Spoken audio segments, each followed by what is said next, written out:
Hi, my name is Priyanshu and you are watching statistics my passion. तो इस video में हम देखने वाले हैं आपका काई स्क्वायर डिस्ट्रीब्यूशन के बारे में। और सबसे पहले आपको काई स्क्वायर स्टैटिस्टिक्स से इसको आपको बताना चाहता हूँ कि काई स्क्वायर स्टैटिस्टिक क्या होता है। और चलिए देखते हैं इस काई स्क्वायर स्टैटिस्टिक के बारे में। तो सबसे पहले काई स्क्वायर स्टैटिस्टिक क्या है कि हमारे पास x1, x2 and xn be a random sample of size n from a normal population, mean and mu and variance sigma square. Then xi is from normal distribution and चलो यहाँ तक देखते हैं। सबसे पहले कि हमारे पास जो डिस्ट्रीब्यूशन है वो नॉर्मल डिस्ट्रीब्यूशन से होना चाहिए, और जो हमारे सैंपल्स हैं वो किससे होने चाहिए, नॉर्मल डिस्ट्रीब्यूशन के होने चाहिए। और उसमें हमारे पास सैंपल्स हैं x1 से लेकर xn तक, जिसमें मीन है म्यू और वेरिएंस है सिग्मा स्क्वायर। इसके अलावा बात करते हैं कि इसको डिनोट किससे करते हैं, तो डिनोट करते हैं आपका इसको ZI से। तो ZI यहाँ पर मैंने नहीं लिख पाया है, लेकिन यहाँ पर आप ये देख सकते हैं कि ZI जो है आपका क्या होता है, ZI is equal to XI, ZI is equal to XI minus mu upon sigma. तो ये जो है स्टैटिस्टिक वो है हमारा काई स्क्वायर स्टैटिस्टिक।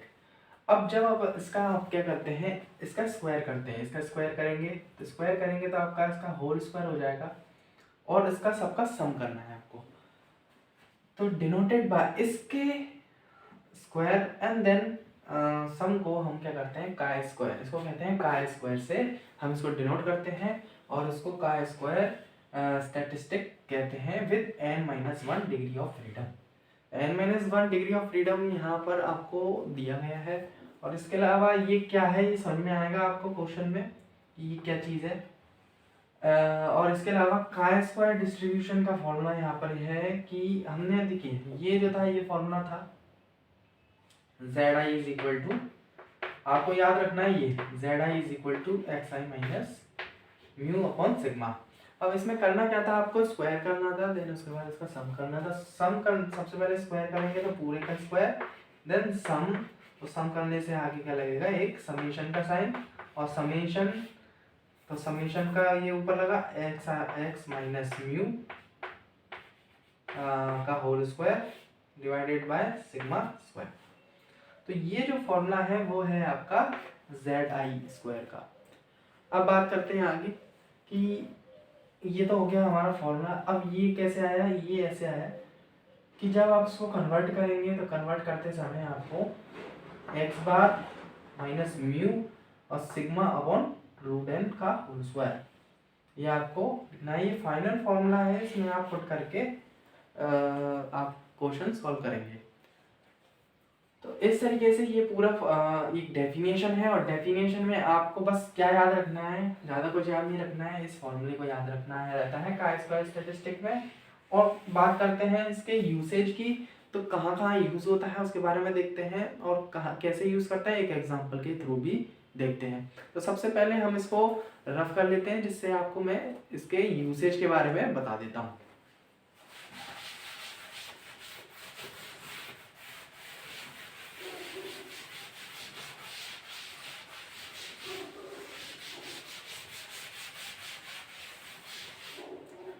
अब बात करते हैं इसके यूसेज की। तो यूसेज क्या होगा इसका, काई स्क्वायर अगर हम यूज़ कर रहे हैं तो उसका कुछ यूसेज तो होना चाहिए कि हम वैसे यूज़ कर रहे हैं इसका।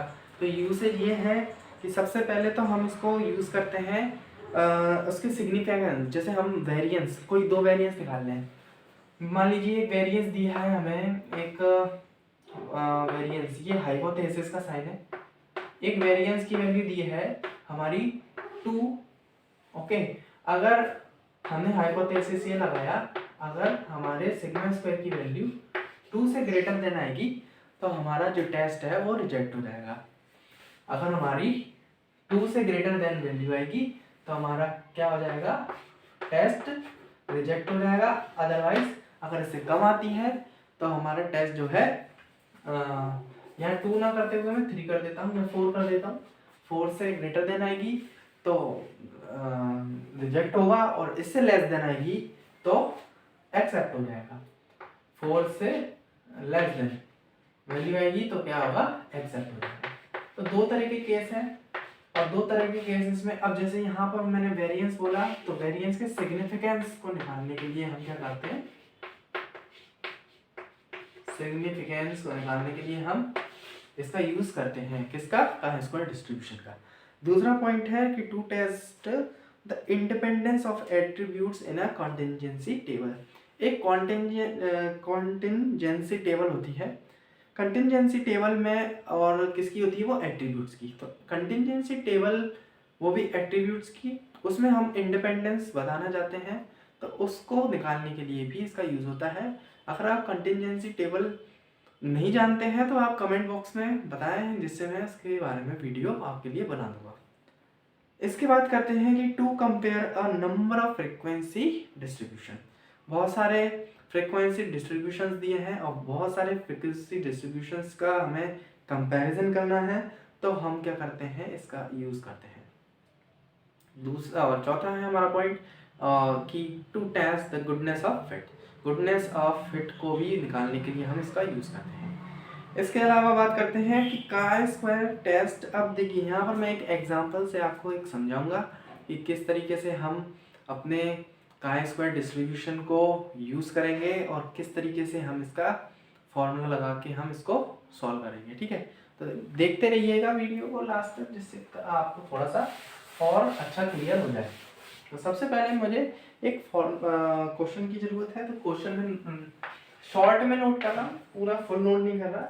यहाँ पे एक स्टैंडर्ड डेविएशन दिया है, एक स्टैंडर्ड डेविएशन दिया है जो कि हमें दिया है 7.5। एक क्वेश्चन है, क्वेश्चन में दिया है एक 7.5 है, वो भी स्टैंडर्ड डेविएशन है। और इसके अलावा बोला है कि यहाँ पे हमारा पॉइंट खत्म हो गया। ठीक है, और इसके बाद हमें सैंपल्स दिए हैं n, जो कि दिए हैं 25, और बाद में बोला है कि a random sample of 25 gave a standard deviation equal to 10. Is it justifiable to conclude that variability has increased? तो हमें ये बताना है कि वेरिएबिलिटी यहाँ पर बड़ी है या नहीं बड़ी है, इसमें हमें ये बताना है। तो फिर हम यहाँ पे एक इन्होंने हिंट भी दी है कि यूज़ 5% लेवल ऑफ सिग्निफिकेंस। तो यहाँ तक क्वेश्चन क्या था कि आपको स्टैंडर्ड डेविएशन दिया है, तो मैं आपको अगर चाहूँ तो क्वेश्चन पूरा नोट कर देता हूँ, जिससे आपको क्लियर समझ में आया है, जिससे शायद आपको समझ में नहीं आएगा। क्वेश्चन है कि द स्टैंडर्ड डेविएशन आप इसको स्किप भी कर सकते हैं, of a certain dimension of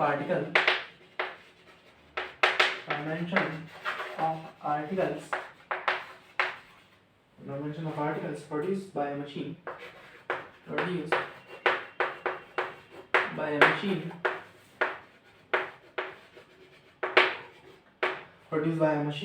is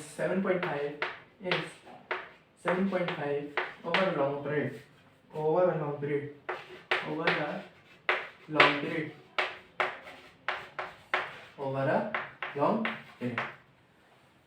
A random sample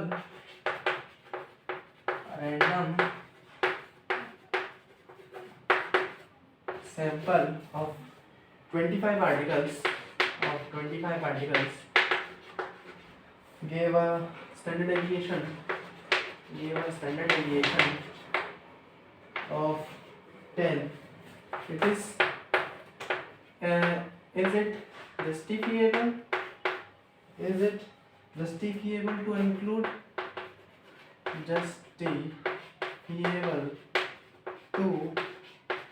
conclude that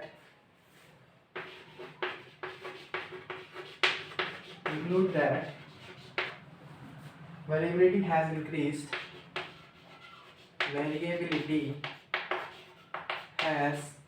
increased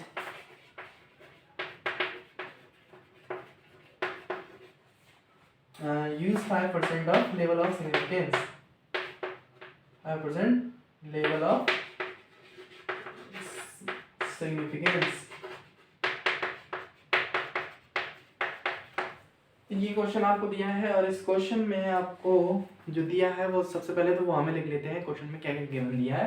तो सॉल्यूशन में सबसे पहले क्या गिवन दिया है, हमें क्वेश्चन में बोला है कि एक स्टैंडर्ड डेविएशन है of a certain dimension of articles, हमें पता नहीं है कितने आर्टिकल्स है और एक मशीन बनाती है उसको और उसका स्टैंडर्ड डेविएशन निकलता है।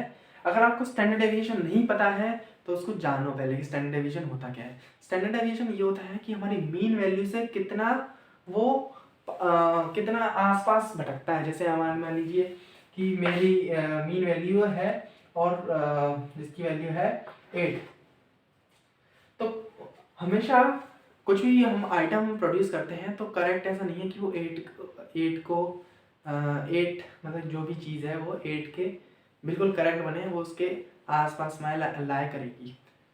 तो वो हो सकती है 7.5 भी हो सकती है, वो 8.5 भी हो सकती है, 8.6 भी हो सकती है। तो ये होता है स्टैंडर्ड डेविएशन कि हमारी मीन वैल्यू के आसपास की वैल्यू, मतलब वो कितना उसके आसपास वैल्यू है, तो उसको हम क्या देते हैं स्टैंडर्ड डेविएशन। अब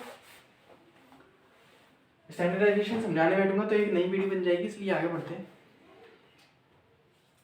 तो यहाँ पर हमें क्वेश्चन में बोला गया था कि जो कि हमारा नल हाइपोथेसिस है, नल हाइपोथेसिस हमें ये नल हाइपोथेसिस होता है H0 मतलब जो कि हमें दिया है 7.5।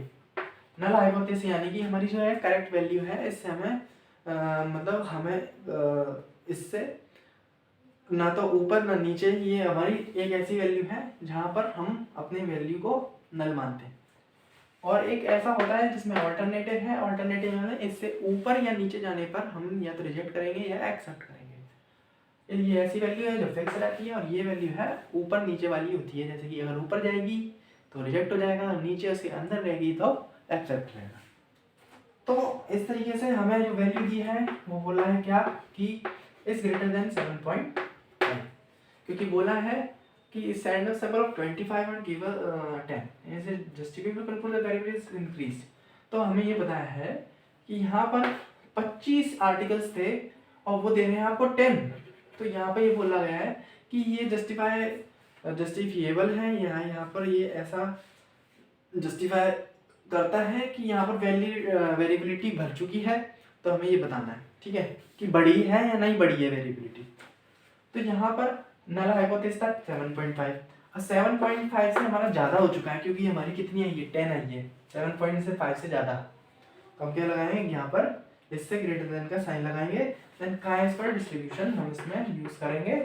और काय स्क्वायर का फॉर्मूला आपको याद होना चाहिए, क्या होगा फॉर्मूला इसका सिग्मा स्क्वायर। अब यहाँ पर तो हो गया ये काय स्क्वायर का फॉर्मूला। अब बात करते हैं आगे की तरफ कि अगर आप इसको फॉर्मूले को यूज करेंगे तो यहाँ पर इस फॉर्मूले को आप इसको कुछ ऐसे भी लिख सकते हैं, स्मॉल एस स्क्वायर है sigma xi minus X bar का whole square divided by n, और ये जो है आप इसकी जगह इसमें पुट करेंगे, ठीक है। ये लिखा ही इसलिए कि आपको इसमें इसको पुट करना है। तो ये कितना आ जाएगा n s square divided by sigma square. इससे होगा क्या कि आपको ये जो वैल्यू दी, क्योंकि ये वैल्यू हमें दी नहीं थी तो हम निकालते कैसे, है ना।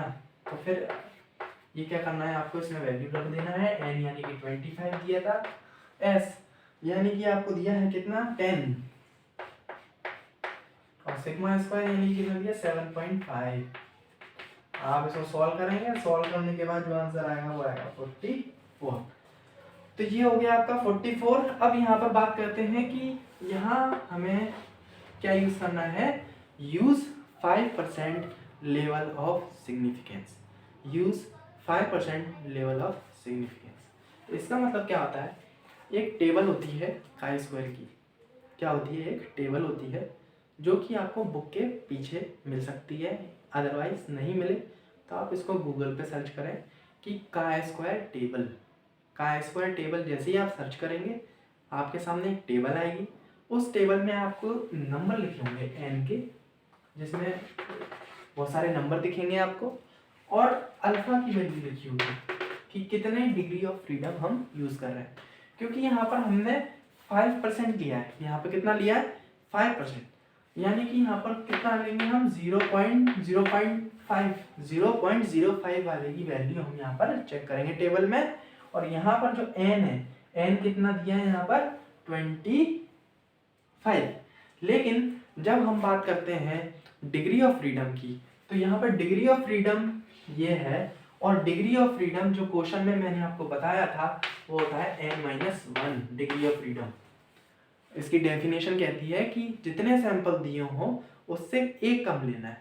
तो कितने लिए हैं यहाँ पे? 25, तो 25 में से एक कम 24 यहाँ पर हम देखेंगे सैंपल में। तो 24 यहाँ पे जो भी वैल्यू लिखी होगी उसके सामने हम देखेंगे टेबल में, तो वो वैल्यू हमें यहाँ लिख देना है। मतलब जो वैल्यू होगी वो हमें क्या लिख देना है? काय स्क्वायर की हमारी 0.05 की 24वें सैंपल की वैल्यू होगी। वो समझ में आया होगा आपको? ये 0.05 डिग्री ऑफ फ्रीडम है और 24 यहाँ पर सैंपल्स हैं। ये अगर हमने टेबल में देखेंगे तो आपको टेबल में मिलेगी आपको 36.415। तो ये तो हो गई आपकी काय स्क्वायर की वैल्यू। अब बात करते हैं कि इसको क्या करना है। इसका क्या करेंगे? हम अचार डालेंगे इसका। तो अचार तो नहीं डालेंगे, लेकिन इसका और इसका जो हमने निकाला, इसका एक रिलेशन होता है 44 और ये वैल्यू, क्योंकि ये 44 जो हमने कैलकुलेट की है, ये कैलकुलेटेड वैल्यू होती है। कैलकुलेटेड वैल्यू ये होती है ऑब्जर्व वैल्यू। तो हमारी कैलकुलेटेड वैल्यू ऑब्जर्व वैल्यू से ज़्यादा है। हमारी कैलकुलेटेड वैल्यू जो हमने निकाली वो हमारी ऑब्जर्व वैल्यू से ज़्यादा हो गई, यानी कि हम क्या कहेंगे कि हमारा जो टेस्ट है वो क्या हो गया है? अब वो हो गया है रिजेक्टेड। जब ऐसी सिचुएशन बनती है तो कैलकुलेटेड वैल्यू बड़ी आ जाए ऑब्जर्व वैल्यू से, हम उसको रिजेक्ट कर देते हैं। हमारी कैलकुलेट की गई वैल्यू बड़ी नहीं आनी चाहिए। अगर वो बड़ी आ गई यानी कि वो रिजेक्ट हो गई। अब बात करते हैं आगे, जिसमें the means there is justification of believing that variability has increase. तो यहाँ पर हम अपनी जो जस्टिफाई करना चाह रहे थे कि हमारी जो वेरिएबिलिटी है वो बढ़ गई है, वो क्या है? हमारी रिजेक्ट हो गई है, क्योंकि हमारे यहाँ पर जो कैलकुलेशन वैल्यू है वो ऑब्जर्व वैल्यू से ज़्यादा आ गई थी। तो आपको समझ में आया होगा कि कैसे इसको आप अप्लाई करते हैं क्वेश्चंस में। और जैसे कि यहाँ पर मैंने एक आपको एग्जांपल दिखाया जिसमें आपकी वेरिएबिलिटी को चेक करना बताया था। ऐसे ही और अगर एग्जांपल में आपको चाहूँ तो बता सकता हूँ। अगर आप चाहें तो कमेंट बॉक्स में कमेंट करके आप पूछ सकते हैं कि और एग्जांपल चाहते हैं तो मैं इसके लिए वीडियो बना दूंगा। Thank you so much for watching.